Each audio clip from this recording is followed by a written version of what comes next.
Mga kababayan, ngayong araw po ng Sabado, February 7, 2026, patuloy pa rin po nating minomonitor ang bagyong Basyang na ngayon po ay humina na sa pagiging low pressure area. Aalamin din natin ang isa pang weather system na nagbibigay ng pag-uulan sa ilang bahagi ng ating bansa. Ito nga pong shearline. At ngayon din, aalamin natin kung may panibagong bagyo ba na magiging kasunod ang bagyong Basyang sa mga susunod po na mga araw.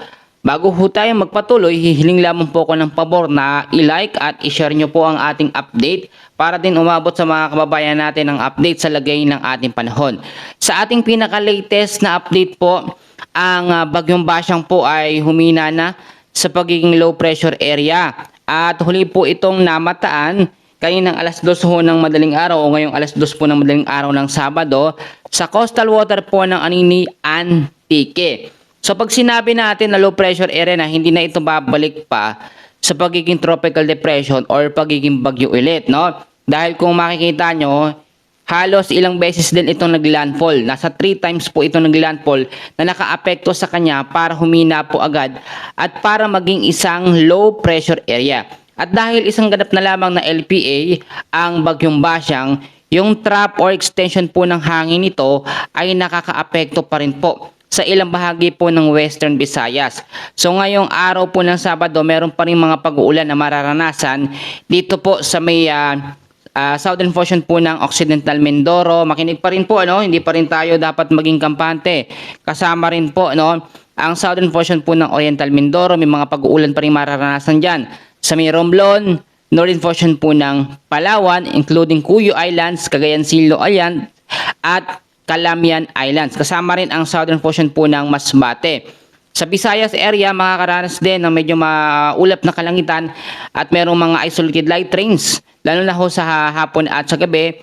Sa may southern portion po ng Eastern Samar, kasama rin po ang southern portion ng Samar po, Guimaras, Iloilo, Capiz, sa may Antique, including Kaluya Islands, Aklan, Biliran, Bohol, Cebu, Negros Occidental, Negros Oriental, Leyte, Southern Leyte at Siquijor. So lahat ng mga lugar na binanggit ko na yan, mag-ingat sa banta ng posibleng pagbabaha at landslide sa mga landslide prone area. Ang landslide po, noong nakaraan, no, sa ilang bahagi po ng Visayas at Mindanao, talagang nagbigay ng matinding landslide at mga pagbabaha itong bagyong Basyang. Sa parte naman po ng Mindanao, pinag-iingat pa rin sa banta ng mga pag-uulan ang Dinagat Island, Surigao del Norte, Agusan del Norte, Misamis Oriental, northern portion po ng Misamis Occidental, kasama ang Camiguin, at northern portion po ng Zamboanga del Norte. Ngayon po ay tara silipin po natin yung pinakamapa natin at yung paghina o kung paano naging isang LPA na lamang. Ito nga pong bagyong Basyang. Kung makikita nyo po sa ating pinakamapa, nandyan pa rin yung tinatawag na area of probability niya.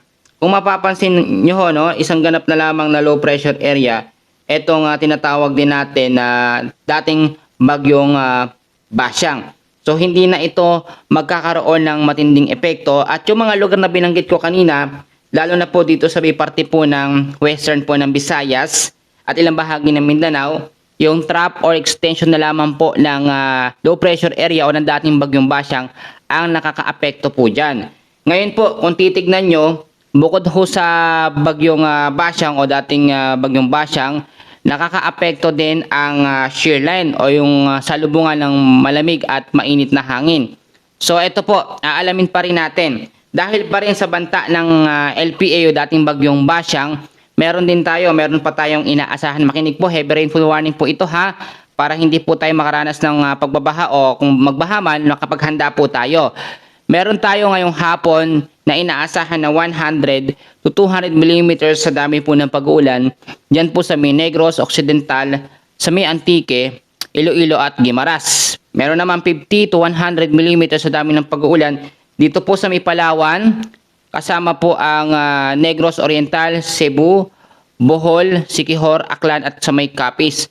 So eto po, pagdating naman po ngayong hapon din ng Sabado, hanggang sa Sunday po ng Sabado, meron tayong 50 to 100 mm sa dami ng pag-uulan sa may Palawan.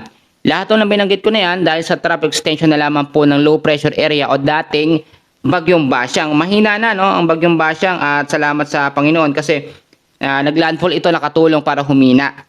At ito naman po, dahil po sa shearline na yun, shearline malakas ngayon, no, makikita nyo pong mabuti. Dahil naman po sa epekto ng shearline o sa lubungan ng malamig at mainit na hangin, ngayong hapon po ng Sabado hanggang sa Sunday ng Sabado, meron tayong 50 to 100 mm sa dami ng pag-ulan na aasahan dito po sa may bandang Quezon, sa may Oriental Mindoro, Marinduque at Camarines Norte. Sunday po ng hapon hanggang sa Monday po ng hapon, meron naman tayong ine-expect din na 50 to 100 mm sa dami ng pag-uulan sa may Quezon, Camarines Norte, Camarines Sur at sa may Catanduanes. So lahat po ng mga lugar na binanggit ko, lalo na po sa mga low-lying areas, ay mag-ingat po sa banta ng mga pagbabaha, no? Lalo na yung mga alam naman natin na wala masyadong maayos na drainage, at yung mga landslide prone area, mga nakatira sa paanan ng bundok, nakatira sa matataas na lugar, mag-ingat po tayo dahil sobrang delikado. Alam nyo, kahit sinasabi natin na etong dating bagyong Basyang o ngayon isang LPA na lamang ay mahinang kategorya lamang, nagbigay ito ng matinding pinsala sa ilang bahagi po ng Visayas area at Mindanao. Nahagip din ang ilang bahagi po ng Luzon. Sinasabi at pinapaalala ko sa inyo, pag mahinang bagyo, nasa tropical depression hanggang tropical storm, wala ito masyadong malakas na hangin, pero marami yung mga pag-ulan na halos umaabot po sa red warning signal na merong 200 mm na dami ng pag-uulan. Tinatanong sa atin ng ating mga kababayan, no, kung eto nga bang dating bagyong Basyang ngayon is LPA na lamang, babalik pa o magiging isang bagyo pa ba? Or may chance pa bang muling ma-develop, no, para ito maging bagyo ulit? So hindi na ho, no. Wala na ho itong tsansa para maging isang bagyo ulit. Bakit? Dahil nananatili pa rin po ang northeast monsoon or hanging amihan dyan po sa may bandang hilaga po na Luzon. So ang nakikita nating senaryo dito, pagdating po ng linggo po ng hapon hanggang sa Lunes ay totally lusaw na etong bagyong Basyang. At eto, maraming nagtatanong sa atin, Kuya Francis, meron bang kasunod agad na bagyo ang bagyong Basyang? Kasi nag-aalala daw yung mga kababayan natin para din daw makapaghanda sila. Alam nyo, lagi ko kayong binibigyan ng paalala at sinisilip, tinitignan natin yung update. So tignan natin mabuti sa ating pinaka-live na mapa. Ito po yun, pinakamapa natin. Kung makikita nyo kasi ang pagbabasihan ho natin dito, yung kumpul ng kaulapan or cloud cluster na malapit sa ating Philippine Area of Responsibility. Kung makikita nyo sa ating pinakamapa, wala tayong nakikitang anumang sirkulasyon ng hangin. No? Dito may mga hangin pero wala tayong nakikita yung parang namumuo or parang umiikot. Kaya naman kung may nakikita kayo sa ilang mga update na may kasunod agad ang bagyong Basyang, wala pa po, wala sa ngayon. So wag natin asamin, no? Sa pagkatala ng pag-asa, nasa isang bagyo lang ngayong February. At kung masundan yan, magkaroon pa ng isa, so sobrang ano na yun, maliit na yung tsansa. Dahil nga po wala naman tayong pressure ng hangin o easterlies o yung mainit na hangin na nanggagaling sa karagatang Pasipiko para magkaroon ng sirkulasyon na makabuo ng cloud cluster dito sa may silangang bahagi po ng Visayas area. So ang ibig sabihin, within the next 3 to 5 days ay wala tayong natatrack na panibagong low pressure area o banta po ng bagyong papasok sa ating bansa. So after po nitong bagyong Basyang hanggang sa malusaw na ito, mawala na po by Monday po ng madaling araw, totally wala na po ito. Hindi na natin to, wala na tong direktang epekto. Ang magpapaulan naman sa ilang bahagi ng ating bansa ay ang shearline. Ang shearline ho ay na-trigger o lumakas simula ng pumasok itong bagyong Basyang. Kung makikita nyo sa ating last na update, wala na etong epekto ng shearline. Kung makikita nyo, wala na yung kulay pula na yan na may mga asul. Kung meron man, mahina at kukunti na lamang. So malaking factor sa pag-circulate ng hangin ng bagyong Basyang ay muli pong nabuo. Ito nga pong tinatawag natin na kumpul ng kaulapan dahil sa salubungan ng malamig at mainit na hangin. Kaya naman may mga tsansa pa rin ng mga pag-uulan ngayong weekend, ngayong Sabado hanggang sa Linggo. Pero ngayong umaga po ng Sabado, may mga tsansa parte po ng Metro Manila at nalalabing bahagi po ng Luzon ang medyo maganda naman ang panahon. Pero pwedeng makaranas din ng maulap na kalangitan dahil nga po sa epekto ng shearline. At ito namang trap o extension po ng hangin ng dating bagyong Basyang at ngayon ay isang LPA na lamang ay totally nawawala na or humihina na. Basta tumama po ito sa ating kalupaan, no? Humihina yung pressure ng pag-ikot ng hangin ng isang bagyo o isang low pressure area. The more na meron siyang pag-landfall or the more na mas marami siyang beses na nag-landfall sa kalupaan natin, yun din yung bilis ng kanyang paghina. Pero iba ang senaryo kapag malakas na bagyo. Pasalamat tayo sa Lord dahil mahinang bagyo lamang ang bagyong Basyang. Kung makikita nyo kung ito ay naging typhoon o super typhoon, matindi ang magiging pinsala nito dyan sa may Cebu, dyan sa may parte po ng Bohol, ilang bahagi ng Western Visayas at ilang bahagi ng Mindanao. May mga lugar ho na talagang sobrang nakaranas po ng mga pagbabaha at mga pag-uulan. Ang sinasabi dito sa ating mapa, kinakailangan nating maging handa pa rin. Dahil hanggat nakikita pa sa pinaka track and system natin, itong dating bagyong Basyang, ngayon ay isang LPA na lamang, hindi pa rin tayo pwedeng maging kampante. At lagi kong sinasabi, kahit okay ang naging panahon sa malaking bahagi po ng Luzon, lalo na sa Metro Manila, hindi masyadong apektado. Pero sa Eastern Visayas, ilang bahagi po ng Mindanao, sobra-sobra pong naapektuhan ng mga pag-uulan. Meron din mga nawalan ng buhay. So ang dapat po natin gawin sa susunod na kapag meron na naman panibagong bagyo, maging alerto at maging handa. Kaya nga po dito sa ating channel, sobrang inaalalayan ko yung mga viewers, yung mga senior natin. Ganito talaga tayo ang way po ng pag-deliver ko at meron tayong iba't ibang mga channel. Nagpre-report po tayo doon para doon sa mga latest na update. So ngayon, uulitin ko ha, ang bagyong Basyang ay humina na po sa pagiging isang low pressure area at inaasahan na ito ay malulusaw o mawawala na po pagdating po ng madaling araw po ng Lunes. Totally wala na po ito o pwedeng mas mapaaga pa yan sa linggo po ng gabi. At ito pong shear line naman ngayon ang magiging pangunahing weather system na magpapaulan po sa malaking bahagi po ng Visayas area. Sa ngayon mga kaibigan, tatlong weather system pa rin ang meron tayo. Northeast monsoon or hanging amihan na nakakaapekto sa ilang bahagi po ng Hilagang Luzon. Meron tayong shear line at mga localized thunderstorms banda naman dito sa may Mindanao area. So ulitin ko, kahit humina na po ang bagyong Basyang at naging isang LPA na lamang, kinakailangan nyo pa rin o kinakailangan pa rin natin laging mag-antabay sa latest na weather update. Ang sunod kasi na ating aabangan dito at babantayan kung merong panibagong bagyo na mabubuo sa mga susunod po na mga araw. Kaya nga sinasabi natin, bagyong Basyang may kasunod ba na panibagong bagyo? Kasi kinakailangan malaman nyo agad.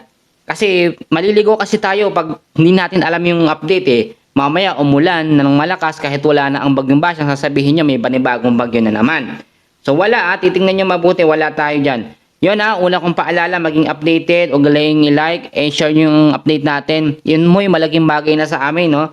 Yung isi-share nyo, sobrang-sobra na po yung kasi umaabot at napapanood nila yung update. Pangalawang paalala ko, malaking bahagi po ng Visayas area, dyan sa may Bohol, ang nakaranas ng mga pag-uulan at pagbabaha. Kaya napaka-importante na yung sinasabi sa inyo na maglinis tayo ng ating kapaligiran. Malaki kasi ang maitutulong noon kapag malinis ang lugar natin, walang mga basura, walang mga plastic. Yung kahit simpleng hindi naman okay na, yung simpleng drainage lang, kapag yan walang basura, tuloy-tuloy ang paglabas ng tubig dyan. Pero kapag may mga basura kasi, ang bilis ng pagbabaha, napansin nyo po ba? Sa isang area na malinis, napakadalang po ng mga pagbabaha, no? Yung pagtaas ng tubig. Kung bumaha man, yung matagalan talaga na pag-uulan yun. Importante, lalo na po dito sa parte po ng Western Visayas, so nandyan pa rin ang trap or extension po ng hangin ng low pressure area or ng dating bagyong Basyang. Pangatlong paalala ko, lagi ko sinasabi na i-safety nyo mga importanteng gamit. Alam nyo, yung mga nakinig po sa update ko ng mga nakaraan, kung sinafety nila yung mga importanteng gamit, hindi po mababasa, no? Huwag nyo nang isipin yung ibang mga appliances, pero yung mga dokumento, mga papeles, yung mga importante, i-secured po ninyo. At eto, sinabihan ko din yung mga kababayan natin dito sa may Eastern Visayas, sa may Visayas area, sa may Bohol, na kinakailangan merong go bags. Yung one bag lang na kompleto po lahat. Meron tayong medical kit, meron tayong pagkain, meron tayong flashlight, merong pito. Importante ho yun. Kasi yung iba talaga ay napapahamak dahil sa pagbabaliwala sa mga update at mga paalala. Laging sinasabi ng iba, "Nako Kuya Francis, paulit-ulit ka naman po sa iyong paalala. Alam na namin yan." So, okay lang sa akin yung isipin yung paulit-ulit ako. Pero at least, naire-remind ko kayo araw-araw. Ganyan po ang ginagawa natin sa ating update. At eto pa, yung isang paalala na lagi ko sinasabi, mag-stock o mag-imbak tayo ng pagkain. Natatagal po ng pang ilang araw. So, bakit daw? Kuya Francis, wala naman ng bagyo, LPA na. Bakit kailangan pa namin mag-stock ng pagkain? So, eto yung share line, nandyan pa rin po, ayan oh. Yung mga pula na po, may kulay pula po na yan na may asul, yan po ay share line. Nagbibigay yung magdudulot yan ng mga pag-uulan sa mga susunod po na mga oras kahit mawala na ang epekto po ng dating bagyong Basyang o na ngayon na isang LPA na lamang po. Maging alerto pa rin at sumunod po sa mga paalala. At eto pa, yung paalala ko na lagi ko sinasabi sa inyo na always tayong manalangin sa ating Panginoon. Pagising sa umaga, ipagpasalamat natin na okay ang kalusugan natin, wala tayong sakit, okay ang pamilya natin, at yung proteksyon na aalis tayo, manalangin tayo sa Panginoon na kahit merong bagyo, still lumalaban ho tayo. Alam nyo, kapag may mga bagyo, ang sobrang natataranta yung parte po ng Luzon. Paano ko po nasabi? Kasi dito po walang maayos po na drainage, crowded places talaga, maraming mga basura. Kapag nakaranas o direktang tinamaan ng bagyo, kahit mahinang bagyo, matindi po ang nagiging pinsala. Talagang baha po talaga. Halos marami po ang naaapektuhan. Dito kasi sa may Eastern Visayas, ilang bahagi ng Mindanao, prone na po at sanina na lagi pong dinadaanan ng bagyo. Kaya nakakapaghanda yung mga kababayan natin dyan.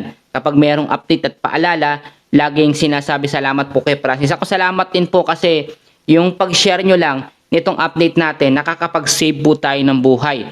Nakakapagbigay tayo ng paalala at pagre-remind sa ating mga kababayan. Kasi napapansin ko ho, yung mga viewers ko minsan sa OFW, sa ibang bansa, maraming salamat po sa inyo, shout out po. Tapos sila naman, sinasabi nila sa mga kababayan nila o sa mga kamag-anak nila yung update ko.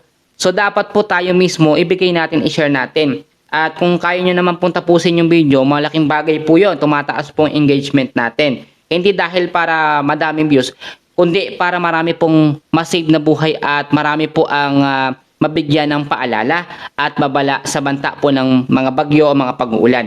Sa ngayon mga kaibigan ko, mga kababayan, yan po muna ang pinaka-latest na update natin ha. Ito, ulitin ko ha, humina na ang bagyong Basyang. Kung may makikita kayong update na lumalakas ulit, hindi totoo yun. Humina na at isang ganap na lamang po na LPA at ang magpapaulan sa mga susunod po na mga araw ay ang weather system natin na shear line, no? Ang northeast monsoon at itong localized thunderstorms. So, wala pang panibagong bagyo. So, lagi mag-antabay sa ating latest update. And please, huwag niyo pong kakalimutan na mag-like and subscribe at pa-share ng ating update. Maraming salamat at God bless po sa inyong lahat.